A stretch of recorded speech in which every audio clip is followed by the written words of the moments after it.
Good evening. I'm Debbie Poppy-Larchek, the president of the Physical Therapy Alumni Network here at Georgia State University. The mission of the PT Alumni Network is really pretty simple. It's to support the physical therapy students, faculty, alumni, and friends at Georgia State through communication, advocacy, and philanthropy.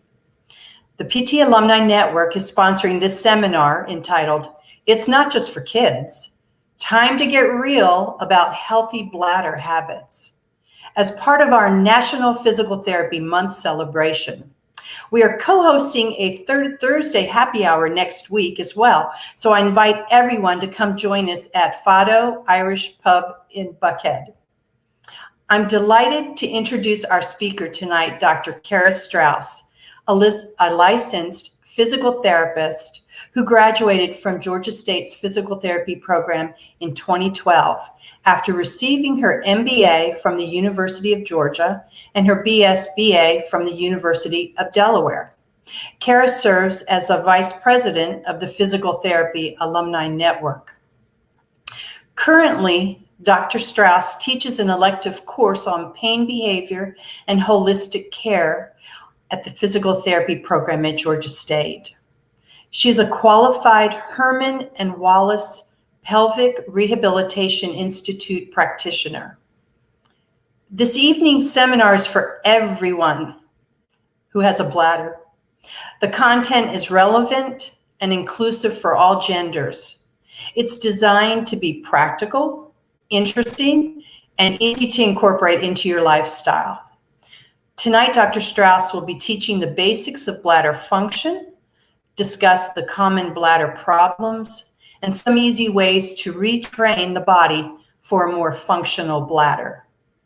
Kara's contact information will be streamlined below, and you will receive a follow-up email that includes not only the location of her practice, but her email as well.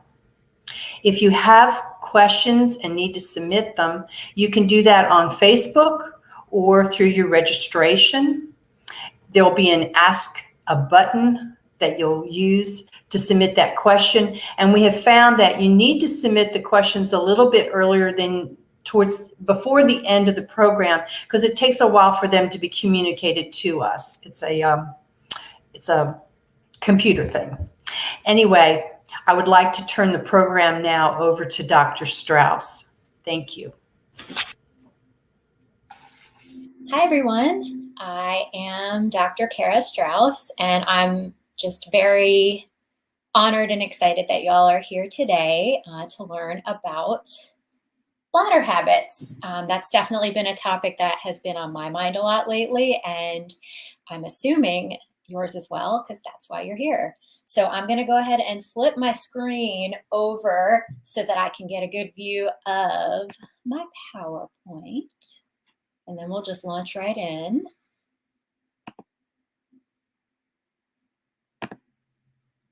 All right. So obviously here we are to talk about healthy bladder habits. Debbie's already kind of done my intro, but just to kind of run down who I am, again, I graduated with the DPT class of 2012. I'm also a certified and registered yoga instructor, have been doing that for a number of years. I'm a Pilates instructor, part-time instructor at Georgia State, and a pelvic health specialist. And I've been treating patients with pelvic floor dysfunction for a number of years now. You can see my practice address and my email address on the screen below. And I encourage you, if you have questions that are maybe a little bit more detailed or a little bit more personal, I am so available to answer those questions if you want to ever shoot me an email. Or again, you can put those questions right into the Ask a Question button, and I will get to those at the end of our presentation today. But let's get to it. So what are we going to talk about today? Here is the outline for the presentation, give you a little preview. We're going to go over what is the pelvic floor? Because that is the number one question I get from my patients. And then what is pelvic floor physical therapy? What on earth could a PT do for those muscles? I will tell you. We're going to go over the basics of bladder anatomy, bladder function. We're going to go over common types of bladder problems that a person may have. And then the good stuff, while you're here, we're going to talk about how to train your bladder. So that's where I'll give you some tips, some things that anyone can do to start to feel a little bit healthier with and more connected to their body. So let's start in with discussion of the pelvic floor and the pelvic floor anatomy. So as you can see, we've got a nice bony structure pictured here, and that would be your pelvis. And hopefully you recognize what a pelvis is, but what you're looking at is that bony area. If you're putting your hands on your hips, you'd be putting your hands actually on the top of your pelvis. The hips are lower down, but that's the brim of the pelvis. So we've got within the pelvis, we house a lot of really important viscera or organs. The larger sort of bowl of the pelvis within those wings that you're looking at, those are the abdominal organs live there. And then when we get into the sort of smaller bowl of the pelvis, this lower section, that would be where the organs of reproduction and pelvic organs live. So to get into what that looks like, we'll go to this next slide. So now you can see how within this bony structure of the pelvis, if you're looking at this image, these muscles at the bottom, that is the set of muscles called the pelvic floor. So they actually fill the hole that otherwise would be wide open at the bottom of the pelvis, and there wouldn't be much holding up the pelvic organs, which I'm sure you can imagine actually do need to be supported and lifted in a lot of situations. So again, the muscles at the bottom of the pelvis create the pelvic floor, and they serve these 5 major functions, some of which we'll talk about today. So there's sphincteric function. And what does that mean? I always think this is a fun fact. We've got sphincters all over our body, and I think most people can name one, and it's the anal sphincter. Maybe it's just the one we think about the most. But that, if you think about what does that sphincter do, it closes and tightens up to keep things in. It relaxes to allow things out. We also have a sphincter for urinary flow. We actually have 2 at the bottom of the bladder, and then the opening just before urine exits the body. So that's what we're talking about when we're talking about sphincteric function, when we're in reference to the bladder specifically. But we also have sphincters. The irises of our eyes are sphincters, and they're all over the GI tract, which I just think that's fascinating. Other functions of the pelvic floor would be sexual function, support function. So again, that idea of holding the organs up, keeping things contained within the body that we don't want coming out. Then we also have stability, and that stability function is in regard to the bony pelvis, as well as the hips, the lumbar spine. So these muscles actually play a really important role in keeping us upright and keeping us functionally upright. And then the final function is secretion, or the sump pump function of the pelvic floor. When these muscles are engaging and relaxing properly, there's also glandular things that are happening and keeping things moist in the way that they need to be, especially in the environment if one has a vagina.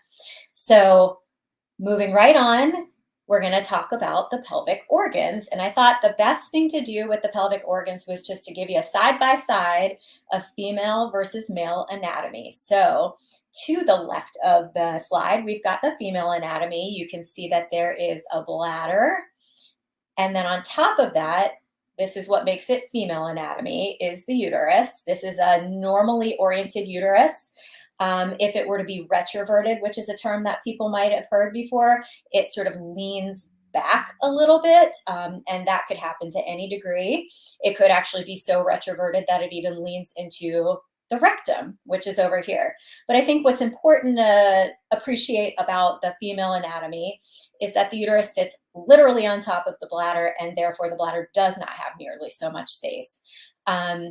And I want to take a moment and pause and just point out that when I say female and male in this situation, I am just talking about the reproductive organs that are present at birth. So there can be different combinations that happen later in life, depending on if somebody is transgender, and we definitely have space for that as well. But this is our typical orientation for the female anatomy. And then when we come over to the male anatomy, what's missing, of course, is our uterus. The uterus actually shares tissue at the level of fetal development with the prostate. So the uterus and the prostate develop into obviously completely different organs, but that's what happens to that tissue in fetal development. But of course, here we have this massive bladder, which is room for a day's worth of urine.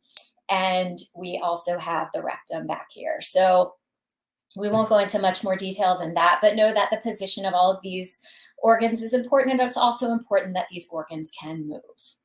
All right, let's move to the layers of the pelvic floor. So we're back to looking at the muscles of the pelvic floor. We think of them from superficial to deep musculature, so the muscles that you would come to externally all the way to the organs. So the first layer of the pelvic floor is our sexual function and the sphincteric function. So we've got, it makes sense that sexual function, the ability to obtain arousal, would need to be something that could be accessible externally. And then urinary sphincteric function is also very close to the surface. Urinary function, as it pertains to the deeper involuntary sphincter of the pelvic floor, that is in layer 2 of the pelvic floor. As we go deeper, we get into bowel continence, as well as the support function of the pelvic organs. And then I said 3 layers, but technically we also look at the pelvic walls, which attach to the pelvic floor via a ligament on both sides. And the pelvic walls are actually hip rotator muscles. So that's why it's so important to consider the hip joint when we're looking at pelvic floor. Okay, so let's move away from the anatomy. I think it's important to understand a little bit about the anatomical background of the pelvic floor just to understand its function, but I don't want to get too bogged down in it. So we're going to move to what is pelvic floor PT. That is me. That's where I come in. So those muscles, those organs, we often think about them as something you would go to see your medical doctor for, and you're not wrong. You would potentially want to consult with an MD or a DO or somebody with a medical license, depending on the dysfunction that is happening. But there's also plenty of diagnoses that a pelvic floor PT is going to be very appropriate to help with, because these muscles, just like muscles anywhere else in the body, they should have a specific range of motion. They should be able to contract, relax. So we're looking at strength. We're looking at excursion of the pelvic floor. It should actually be able to lower and lift, right? That's that flexibility. If muscles have trigger points in them, they can become quite painful, and it can make it more difficult to strengthen them. And then we're looking, of course, at our surrounding joints as well. So a pelvic floor PT is going to assess all of this when you go to see them. Then in terms of treatment, we can treat manually, both internally and externally, depending on how comfortable a patient is with those treatment techniques, but basically helping to release tender and tight points in those muscles, which again can cause a lot of dysfunction. We also will train our patients in strategic strengthening and stretching of the muscles. Of course, we're going to get into core musculature, not just in the pelvic floor, but also up into the abdominal wall and other surrounding areas. Postural correction is huge when it comes to pelvic floor, because having a dysfunctional posture can put too much pressure on the pelvic floor. And of course, this can lead to incontinence. We can also assess and treat the pelvic and abdominal organs for position, mobility, things of that nature. We also, of course, are going to give you interactive training for helpful and harmful habits. We'll talk a lot about that today. Identification of triggers or things that sort of set off the pelvic floor or the bladder. And I wrote whole person here because when I see somebody for pelvic floor dysfunction, I'm going to zero in and I'm going to look at those muscles, but I'm also going to zoom out and look at that whole person, because there is nothing that happens in the body that doesn't have a systemic impact to other parts of the body. So we have to be holistic. We have to be whole person. That is why if you come to see me for pelvic floor physical therapy, you will see me measuring your hip range of motion. You'll see me measuring your lumbar spine. We might even look at shoulders. It just depends on where those symptoms are pointing our treatment. So we're going to get, I said no more anatomy. We're going to get a little bit more into the bladder because, again, that's what we're here to talk about. So our bladder anatomy, we have, if we're looking over in this image, you can see the bladder sits just behind the pubic bone, right? So that bladder is deep within the pelvic bowl. And you can see this is a female anatomy. We've got the uterus behind it, and then the rectum would also live behind that. And then right there, you've got your tailbone leading into the lumbar spine if we move up. So we have that bladder that lives right there. And of course, you can also see the ureters, which lead up to the kidneys. Right kidney is a little bit lower than the left kidney due to the presence of the liver. So just the basics of where the bladder is living in the body. So it's very low down. And if you actually find your pubic bone and just find that soft tissue just above it and push into it, you can almost just tell it's there because it'll give you that little I have to pee signal. But don't worry, that's just you pushing on your bladder. So again, you can see sort of where the bladder lives. And then we're going to look deeper inside the bladder, which is just endlessly fascinating if you ask me. So we talked about the path of urine. It starts at the kidneys, it flows down the ureters into the bladder, where the bladder, of course, fills. And then once the bladder hits a certain level of fullness, it's going to send you that signal that, hey, maybe consider finding a toilet or wherever you like to pee. And you're going to go ahead and empty through the urethra, which is at the bottom of the bladder. Now, this is clearly a female bladder because that urethra is pretty darn short. In a male situation, there is a penis and the urethra goes all the way to the end of the penis. So obviously the length of the urethra is much longer. And that is a major difference that has a major functional impact on our bladder function, depending on the anatomy that a person has. As you can see, right beside the urethra, we've got this external urethral sphincter. What is that? It's your pelvic floor, right? So this is the pelvic floor. This is what must maintain closure of that urethra or urine's coming out. So we'll move to the different parts of the bladder, which is a muscle, right? We've got the detrusor muscle, which actually is this whole dome of the top of the bladder.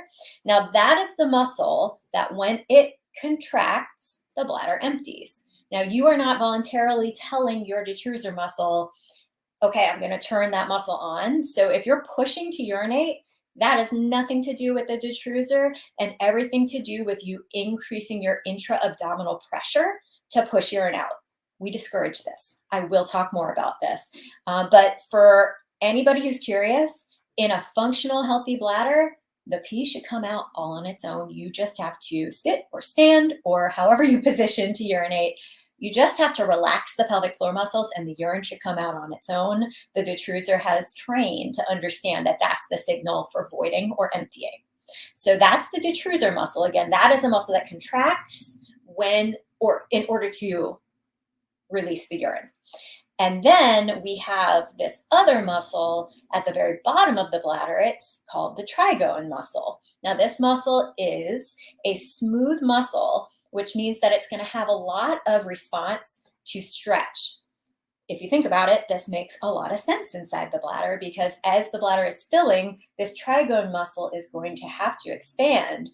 That's how the bladder knows to tell us to empty, or at least to start giving signals, which should come a couple points in bladder filling, right? So we get our first signal when the bladder's about halfway full, give or take. It's going to be very different for different people depending on how we've trained ourselves.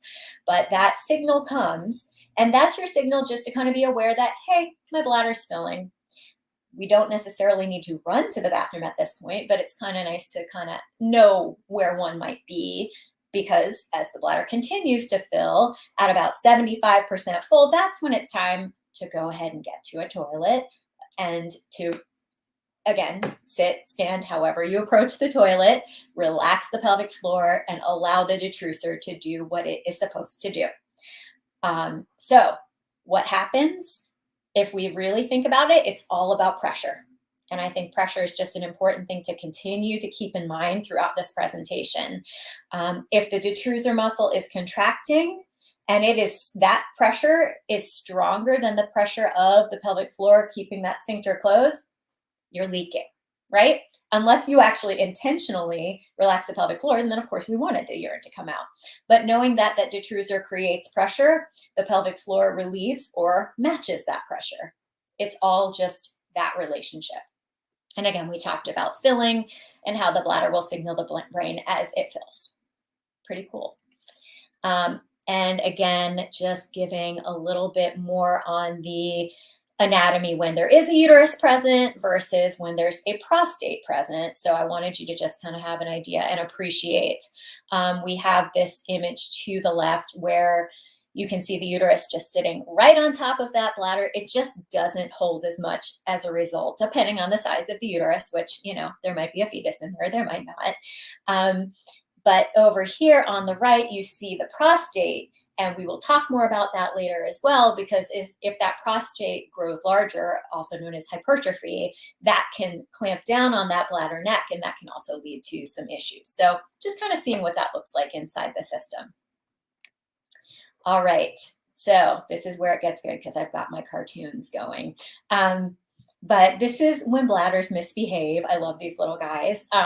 So this is just a list of the different types of dysfunction, and it's not exhaustive at all. There are other things that can go wrong with the bladder. Our bodies just have a multitude of ways they can go wrong on us, but there's also a multitude of things we can do to help them.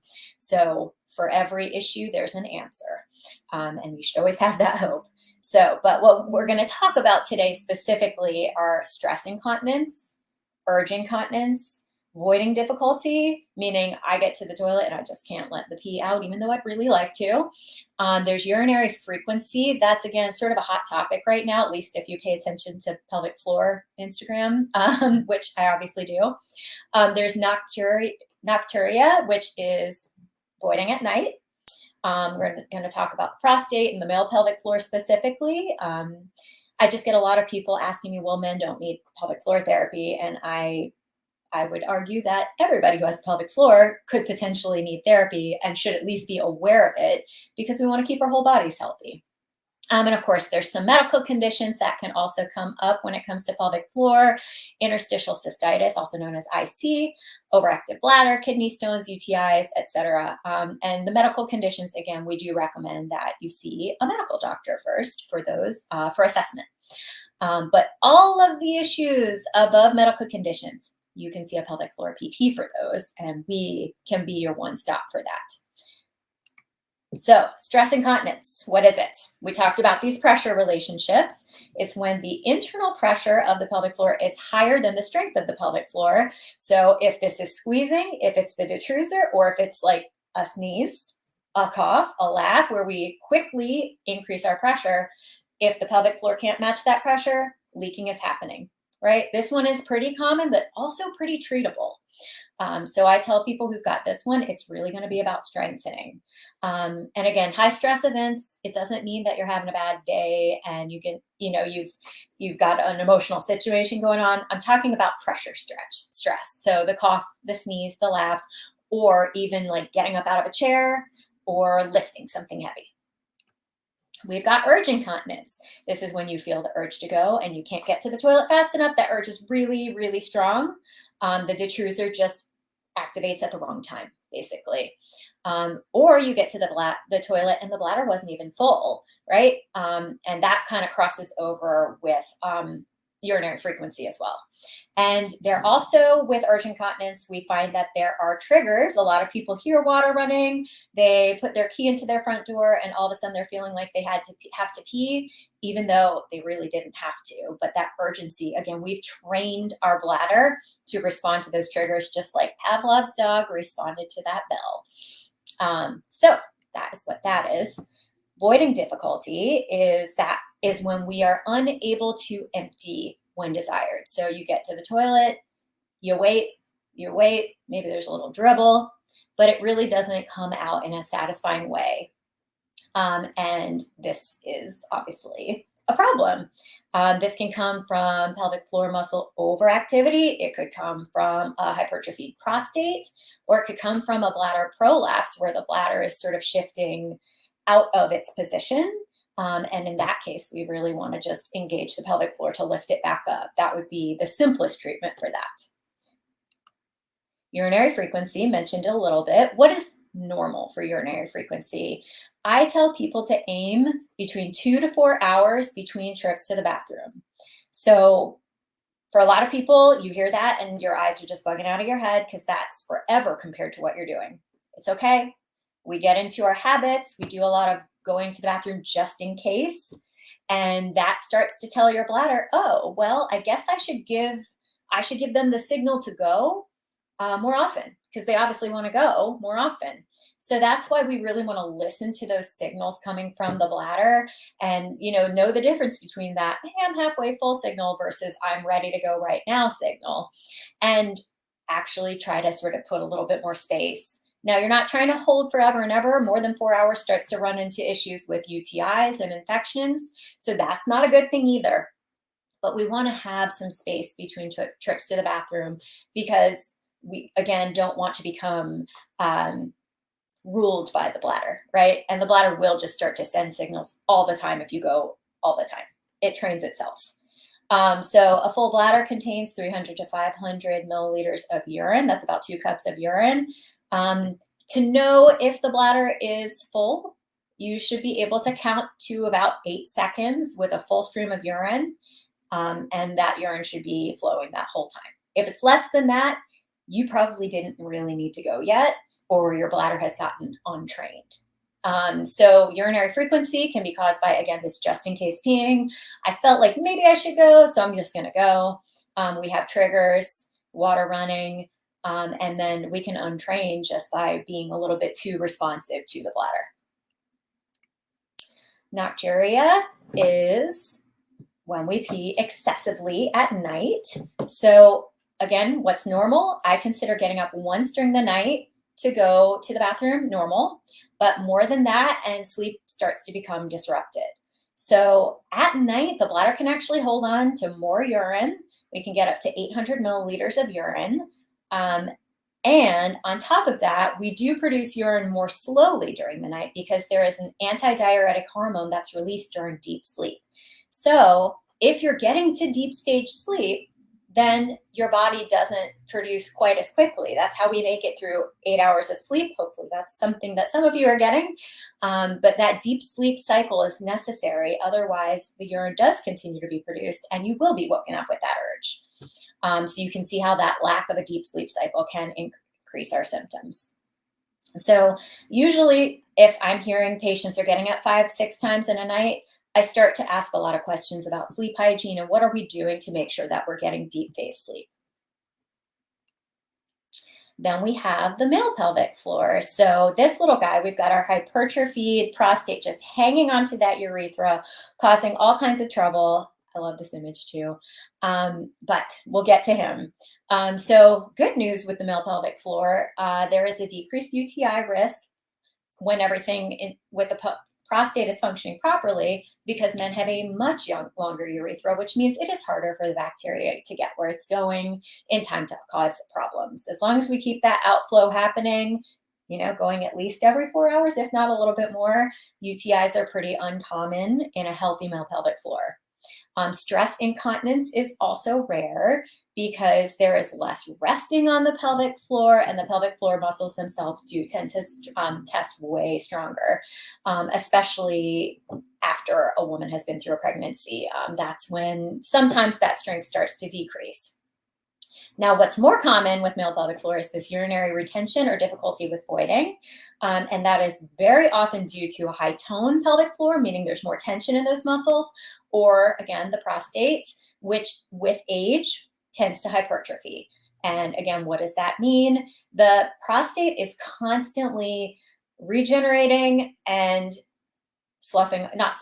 removing dead cells. So it should be taking old cells and reabsorbing at the same rate that it's creating more prostate cells.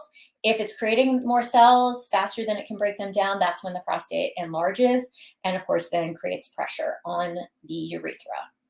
That can also, pressure on the urethra can also happen with prostate cancer, and that can lead to this slowed urine stream, and then that can lead to increased UTIs. So men who have UTIs, it tends to be a result of something going on with the prostate. Men tend to also have issues with constipation, usually in terms of a high tone pelvic floor. And then, of course, there's male pelvic floor for sexual dysfunction, erectile dysfunction, but we're not really going to talk about that today. Just know that it exists. So, what can we do? That is really what we're here for. So, we talked about pressure. We're going to keep talking about pressure because what we're trying to do is reduce pressure on the pelvic floor wherever possible.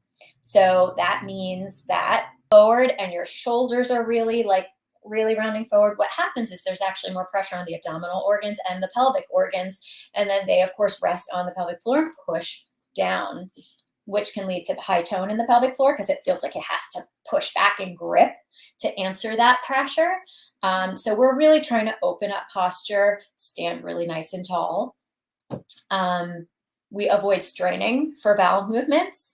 We'll talk about nutrition a little bit later, but bowel movements, generally, you should have to push just a little bit, and then the rest of it should be taking care of itself. We shouldn't have to sit and strain and like the vein in the forehead is bulging. That's a sign that we need to look at why is it so hard to pass this bowel movement, because that is strain on the pelvic floor, can lead to pelvic organ prolapse. It's just long-term, not a great strategy. It's no fun to be constipated. We also should not be pushing to pee, right? We talked about the detrusor muscle contracting to empty the urine out of the bladder. It handles it for us. We do not need to sit there and push. You can take an extra 5 seconds to pee. So trying to get out of that habit. We've got this gentleman here with his excellent lifting technique. His shoulders are nice and broad, and he's lifting with his legs. But on top of that, when we lift, we do not want to hold our breath, right? I want to make sure we're having a nice exhale to help the pelvic floor to also elevate slightly. And we actually, timing with any heavy lifting, we should consider adding a little bit of a squeeze to the pelvic floor, actually turning on those pelvic floor muscles with that lift, which does tend to add a little bit of pressure. No matter how great our lifting technique is, it is going to increase bladder pressure and pelvic floor pressure a little bit. So we squeeze those pelvic floor muscles to match that increased pressure. And then pregnancy, everything just sitting right on that bladder, right? That's definitely going to add to the pressure system. So lots of things that we can do to reduce the pressure on the pelvic floor. So everybody go ahead and sit up nice and straight because we're going to start with that right now.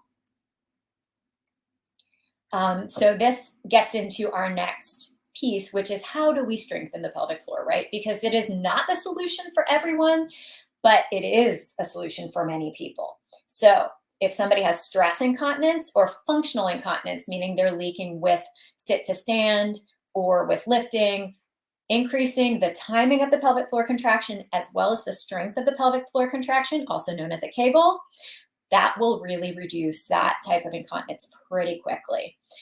So knowing that that's a solution, and there are different types of muscle fibers in the pelvic floor. We have slow twitch, which are those postural muscles, those deep stabilizers that turn on, can stay on for extended periods of time.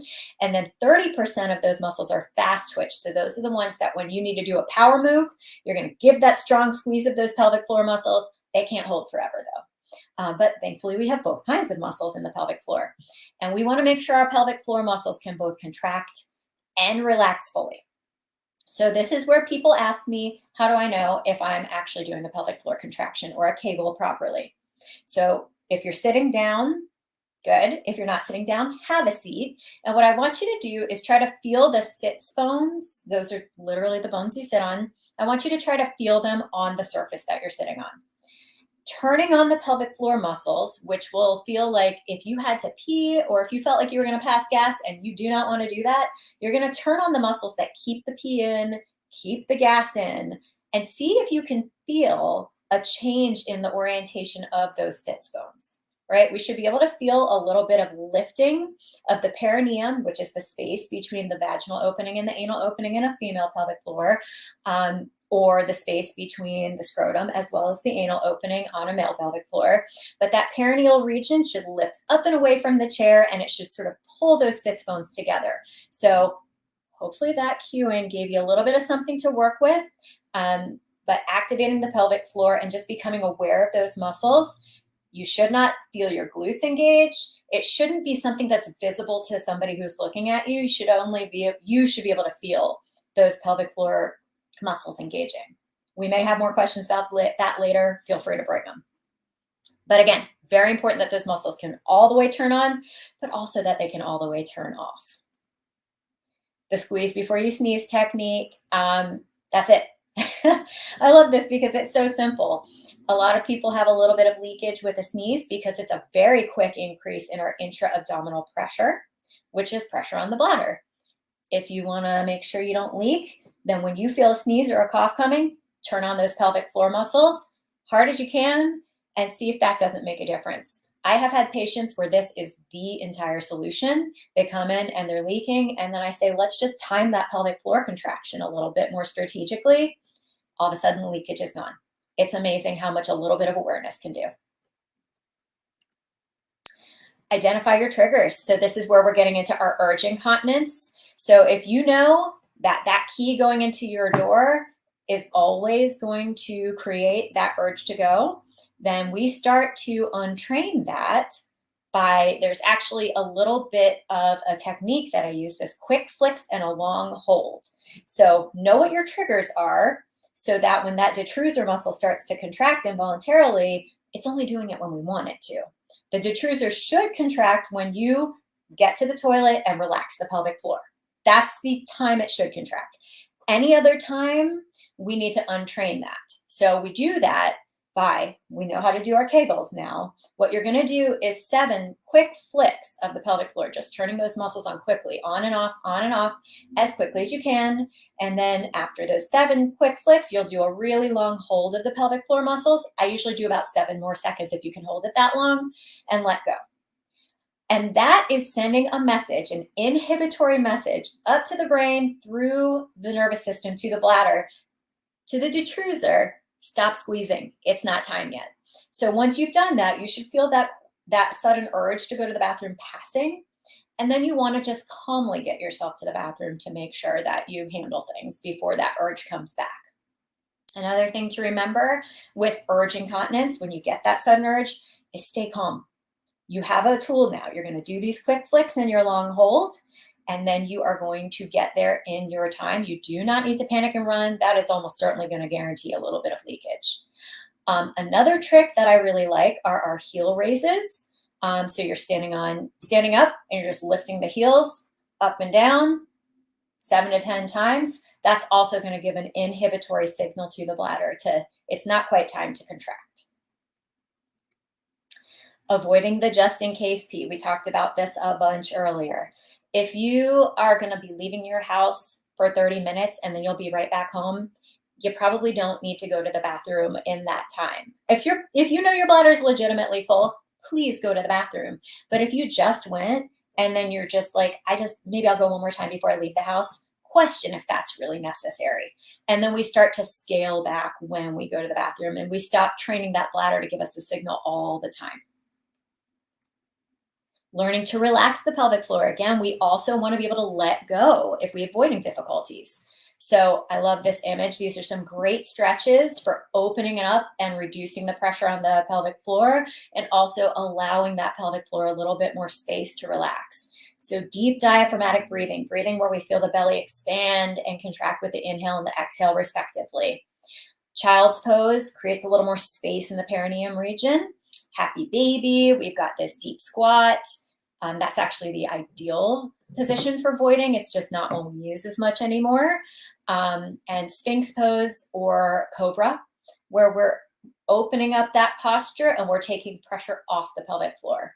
Another thing that's really helpful, you see I've got a point down here, the squatty potty.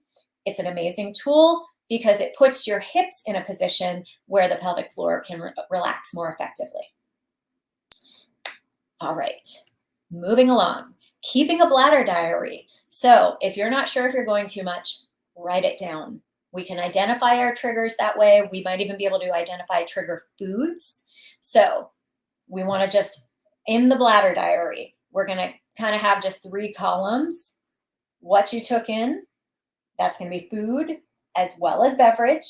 Then we're going to have another column for, did I pee? How many seconds did I pee? And then the 4th column is going to be bowel movements. And we're going to just do this by time of day, right? So that's your Y column, your X column, and you're going to just keep track until you can start to make these connections. When I peed, what did I eat before that? Maybe I have an irritant food that I can eliminate from my diet so I'm not feeling like I have to go so often. So the bladder diary is so helpful. And then, of course, we've got more on nutrition. I've got my bowl of prunes right here. Love a prune. Great source of fiber. A little high in sugar, but it's worth considering anyway. But lots of fiber, both soluble and insoluble fibers, are very important because we want to keep those bowel movements passing easily. We don't want to strain. That is going to cause not just bowel problems, but bladder problems. We want to identify those bladder irritants. Basically, anything that is highly acidic could potentially irritate the bladder and cause the urge to go more frequently. And if you're curious what those are, Google it, because there are tons of resources for that on the internet. But basically, anything that's highly acidic is going to irritate. And then you might want to consider supplementing if you've identified that you have a deficiency in your diet, because that's going to impact bladder and bowel as well. So that's something to kind of consult your physician if you're unsure. But in my experience, magnesium is a big one for keeping bowel movements flowing, if you know that's safe for you. And of course, you want to have identified any other deficiencies that you might have. But again, this is something we do a little bit more with a nutritionist or a physician. So that takes us, I feel like that was a whirlwind of information, and I'm sure there are some questions. So we're going to take it to that part of the presentation right now. I do have a couple questions for you, Dr. Strauss, that we'd like to start with. One is really talking about the overflow incontinence, which the dribbling issue. And they have asked, when I urinate, it seems to take a long time for the flow to stop. Keep dribbling. Is that something that happens with age? And can that be treated? So when we're having that flow that just seems to go on and on, there's often an issue with the detrusor. That could be one issue. So the detrusor is actually getting a little tired. Often what I'll recommend to people, if that dribble happens, it just seems to take forever, is actually give a pelvic floor contraction and then release again. And that will give your detrusor a chance to rest, and then we can let the rest of the bladder empty. And the detrusor should do its job. That might be part of it.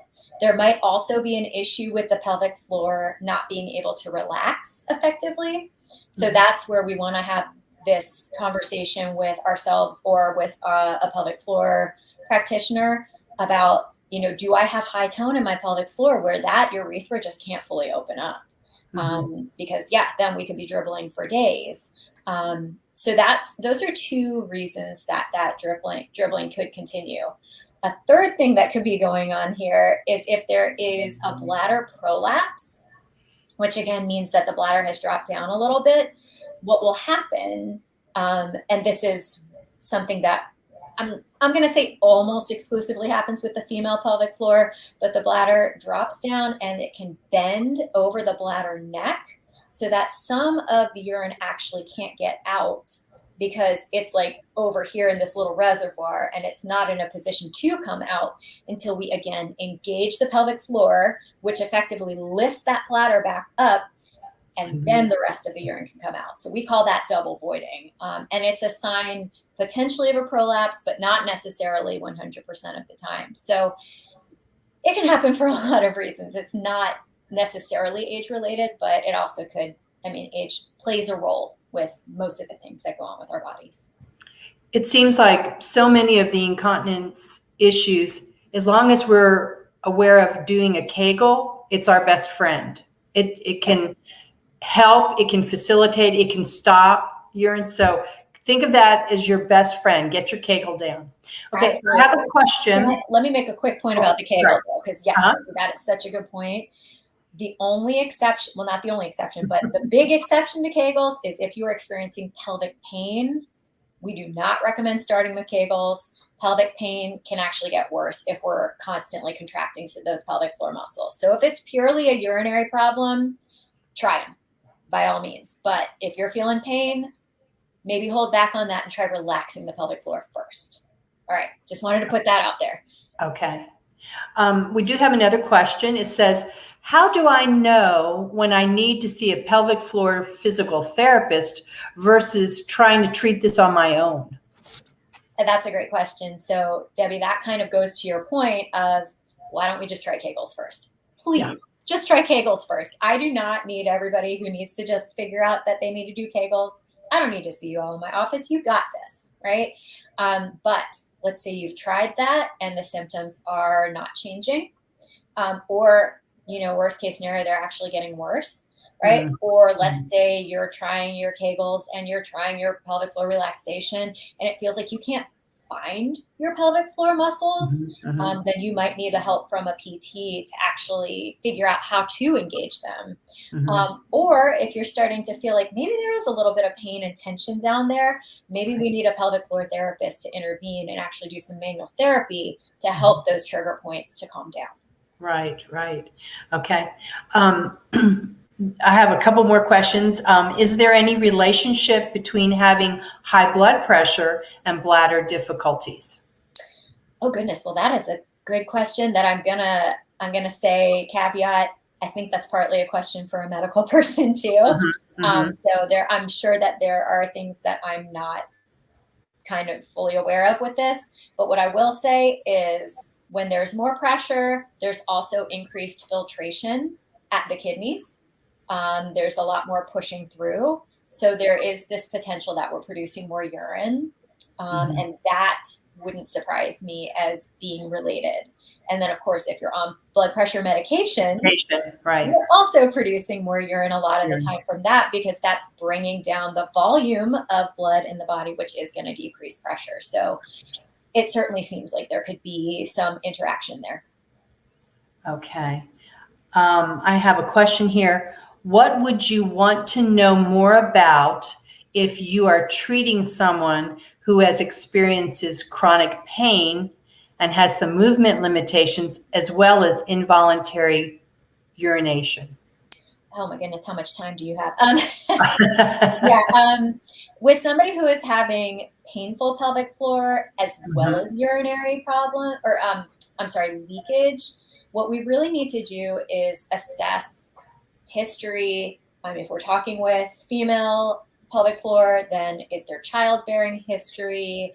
What was delivery like? And if whether or not there's childbearing history, we definitely want to know, are there prior injuries to hip joints, lumbar spine? What sort of other injury and medical history have you had? And then, of course, we're going to assess the muscles themselves. Did I miss part of that question? I feel like no, because you talked the movement limitation, which could have been nerve, depends on if there was an injury. All those things feed into that. So, but I'm always going to be assessing those surrounding joints. So if there's been a major deep hip problem, again, remember those hip rotator muscles are part of your pelvic floor. They're going to interact, and they could be tight and they could be weak at the same time. So we have to deal with the tension to then strengthen. But the tension gets dealt with first, right? And that's sort of the course of care. Okay. Another question we have is, what about the UTIs, urinary tract infections? Is there anything that can be done to prevent them? Okay. So for UTIs, I know earlier I said we're going in between 2 to 4 hours, right? Yes. We talked about that 4-hour cap. That is because we want to continue. Our body has a lot of natural direction of flow that it should have in a healthy system. So we want the urine to be flowing out on a regular basis, not every 5 minutes, but if we're going longer than every 4 hours, that does give those bacteria a chance to just travel all the way up to the bladder and, create all kinds of havoc. So UTI prevention is first and foremost, go to the bathroom, make sure it's within a reasonable time frame. I usually shoot for every 3 hours, and yes, I time myself because I'm obsessive.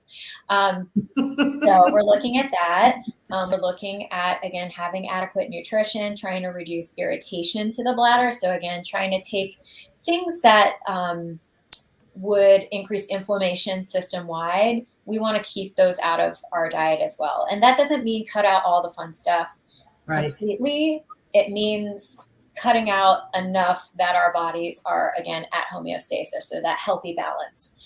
Really being well hydrated. I can't emphasize that enough. Right. Even if you're leaking, even if you're having incontinence, you've got to take in enough water, right? Mm-hmm. So that anytime that there might have been contamination of the urethra through any sort of activity, we'll say, we want to make sure that we flow out. We have that urination. Final thing is that if you're trying to find your pelvic floor muscles, what I don't recommend is sitting on the toilet and regularly practicing cutting off the flow of urine, because that can be confusing to our bladders. It can start to send the wrong signals and the bladder untrains. But then on top of that, it also can increase our UTI risk. So we don't want to do that too regularly. If you do it once to just test your Kegel, great. Don't do it every time you pee. Got it. We have a couple Facebook questions too. This one is, I had prostate cancer and have had my prostate removed.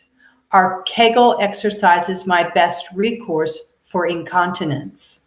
So Kegels are definitely, again, a really good place to start there, right? And especially if there's a level of leakage and incontinence, then that is 100% where I would go first. Make sure you feel confident with how to do your Kegels and work on those long holds, right? Because we have our quick flick Kegels. That's not going to be that helpful when it comes to closing that bladder neck on any real level. That's more about sending the signal up to the detrusor to not turn on quite yet.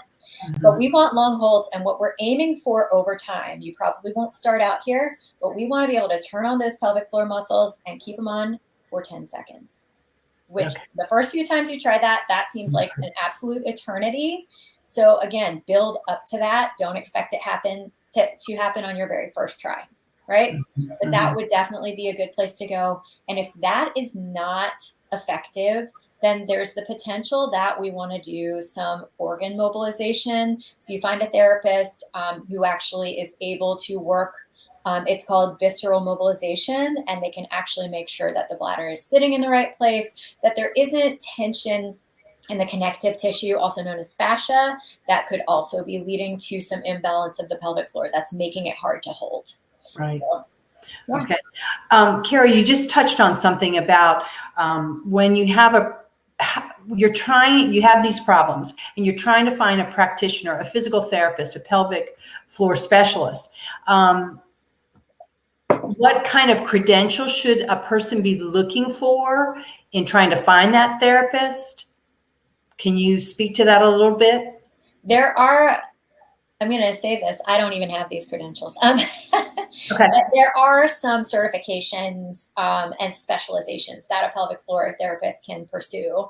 I'm more in the process of working on. There's Herman and Wallace, which is the institute that I've studied with very extensively. They have a certification called PRPC. I'm not sure what it stands for, but the letters PRPC would be after that pelvic floor therapist's name. And that means they've not only studied extensively, but they've also tested on and passed a very intense test to say, yes, I know this material, I have experience treating. You can't get the PRPC designation without treating thousands of hours of patient time. So that person has a lot of experience. There's also the American Physical Therapy Association has a designation WCS. That's a women's health specialist, which they probably need to work on the name of that because it's not really appropriate. Right. But that one is also extensive study time treating. So if you see those, you know you have a therapist who's been treating for a while. Right. But honestly, I recommend if you have a practitioner in mind, call them and ask them. That's what I'd say. Yeah, call them, ask them, or email them and ask them, you know, are you used to treating patients with these diagnoses? Right. Or if not, can you help me find somebody who you know is? Exactly. Because pelvic floor therapists, we are like in it to help. We want you to get well. We will help you find somebody who can help if we can't do it ourselves. But I always tell people when you're going to a physical therapist, it's really important, as you said, Dr. Strauss, to ask them, do you see these kind of patients frequently and often? Don't waste your time if they don't. And there's another avenue. Not only would they be board certified in, as you said, women's health, but they can handle some of these other issues. They could be a member of the pelvic health section of the American Physical Therapy Association. And that practitioner, you know, has got more specialization in the area, as well as you said, programs like Herman and Wallace. That's a very reputable program. So I just encourage people to make sure the practitioner has expertise in that area so that it really it helps the patient. I believe we have one last Facebook, and this will be our last question, I believe, because our time is running out. They said, I take medication that causes excessive thirst and frequent urination. It sounds a little bit like our high blood pressure person or diabetes. What should I do? So this is a little bit of a tough one because you obviously, I would never recommend stopping a medication that your doctor has prescribed. But honestly, the first thing I would say is make sure that you've gone over your options with that physician and make sure that they know, hey, I'm having these side effects. Is there another option, or is there a way we can change up dosage so that maybe we deal with symptoms that way? But on a pelvic rehab level, I'm still going to ask the person to, I mean, obviously I want you hydrating, but I know there's also sometimes medications can cause that dry mouth that you just want to keep the water flowing just because it's unpleasant. So, you know, you want to be hydrating well, but there is this possibility that we overhydrate, and that's something to be aware of as well. So make sure that you're keeping your electrolyte balance at a safe level. If you're taking in water all day and never getting any electrolytes replenished, which electrolyte is a fancy way of saying salt, right? But we want to make sure that we're keeping that balance in check. So if it's just water going in all day, that can also lead to some imbalances and some problems for the pelvic floor as well as the rest of the system. So make sure that that piece is happening. But then go back to these basic things. Do I know how to perform a Kegel? Am I, when I go to the bathroom, do I have a full bladder? I suspect you do, right? Like with these medications, that it truly is like you did have to go. But if you sit down and you pee for 4 seconds and that was it, then maybe we can start to extend the time between trips to the bathroom a little bit. So look through and ask yourself those questions. And again, if you don't get answers that are satisfactory from your physician or trying these techniques on your own, see a pelvic floor therapist and see if they can help you. But I would suspect the physician is the first person to ask those questions too, just to make sure that you have pursued all of your options. Okay. Chauncey, are there any more Facebook questions? That we are right at 5 o'clock. I just want to see. Okay. So I think we are finished, and I really appreciate your time and information, Kara. That was wonderful. And we thank everyone for attending this seminar this evening. If you want more information about the Physical Therapy Alumni Association, Chauncey's going to send a banner on our screen there. You can visit the Alumni Association.gsu.edu. And again, stay well, do your quick flicks, and a hold. Take care now. Bye.